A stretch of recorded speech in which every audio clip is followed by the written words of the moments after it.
Akashvani Mysuru. Cyber ಮಿತ್ರ cyber ಸುರಕ್ಷೆ ವಾರದ ಮಾತು ಪ್ರಾಯೋಜಿತ ಸರಣಿ. ಪ್ರಸ್ತುತಿ ಸೈಬರ್ ವ್ಯವಹಾರ ಸಲಹೆಗಾರ ಸತೀಶ್ ವಿ. ಸಂದರ್ಶಿಸಿರಿ www.cybermitra.in.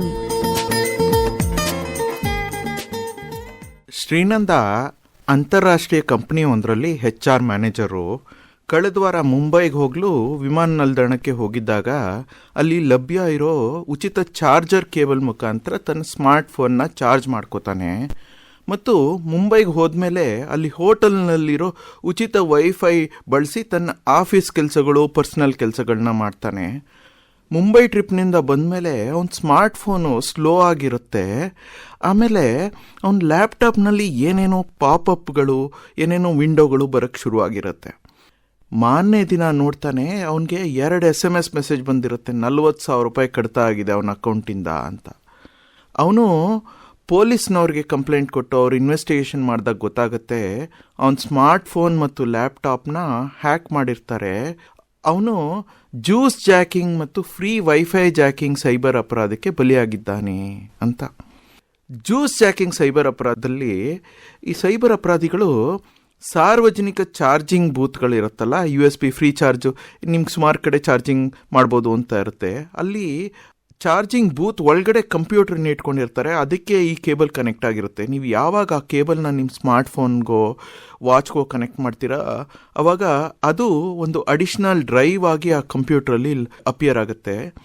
ಆವಾಗ ಅವರು ಅದರಲ್ಲಿ ನಿಮ್ಮ ಕಂಪ್ಯೂಟರ್ನಲ್ಲೋ ಅಥವಾ ನಿಮ್ಮ ಫೋನ್ನಲ್ಲಿರೋ ಡೇಟಾನೆಲ್ಲ ಕದಿಬೋದು ಅಥವಾ ನಿಮ್ಮ ಫೋನ್ಗೆ ಒಂದು ಕೀಲಾಗರ್ ಅನ್ನೋ ಒಂದು ಮ್ಯಾಲ್ವೇರ್ನ ಇನ್ಫೆಕ್ಟ್ ಮಾಡ್ಬೋದು.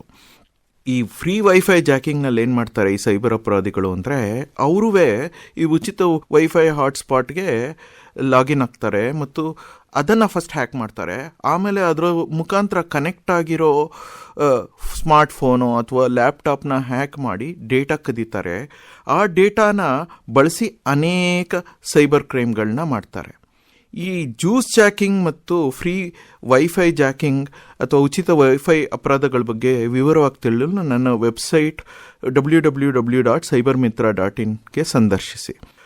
ಇಂಥ ಸೈಬರ್ ಅಪರಾಧಗಳಿಂದ ನಿಮ್ಮನ್ನು ನೀವು ರಕ್ಷಿಸಿಕೊಳ್ಳಲು ನಿಮ್ಮ ಸ್ಮಾರ್ಟ್ ಫೋನ್ ಅಥವಾ ಟ್ಯಾಬ್ಲೆಟ್ ಅಥವಾ ವಾಚ್ಗಳನ್ನ ಚಾರ್ಜ್ ಮಾಡಲು ಯಾವುದೇ ಪಬ್ಲಿಕ್ USB ಚಾರ್ಜಿಂಗ್ ಡಿವೈಸ್ಗಳನ್ನ ಯೂಸ್ ಮಾಡಬೇಡಿ. ನಿಮ್ಮದೇ ಒಂದು ಚಾರ್ಜಿಂಗ್ ಕೇಬಲ್ಲು ಆಮೇಲೆ ಪವರ್ ಬ್ಯಾಂಕ್ನ ಕೊಂಡೊಯ್ಯಿ, ಅದರಲ್ಲಿಂದನೇ ಚಾರ್ಜ್ ಮಾಡ್ಕೊಳ್ಳಿ. ಹಾಗೂ ನೀವು ಚಾರ್ಜ್ ಮಾಡಲೇಬೇಕು ಅಂತ ಇದ್ದರೆ ನಿಮ್ಮ ಡಿವೈಸ್ನ ಸ್ವಿಚ್ ಆಫ್ ಮಾಡಿರಿ, ಚಾರ್ಜಿಂಗ್ ಆದಮೇಲೆ ಸ್ವಿಚ್ ಆನ್ ಮಾಡಿ ಕೇಬಲಿಂದ ಡಿಸ್ಕನೆಕ್ಟ್ ಆದಮೇಲೆ. ಆಮೇಲೆ ಈ ಉಚಿತ ಅಥವಾ ಸಾರ್ವಜನಿಕ ವೈಫೈ ನೆಟ್ವರ್ಕ್ನೂ ನೀವು ಆದಷ್ಟು ಬಳಸಬೇಡಿ. ಈಗ ಹೆಂಗಿದ್ರೂ ಡೇಟಾ ಚೀಪ್ ಆಗಿದೆ, ಬೇಡ ಅಂತಂದರೂ 1 GB 1.5 GB ಪರ್ ಡೇ ಸಿಗುತ್ತೆ, ಸೊ ಅದನ್ನೇ ಬಳಸಿ.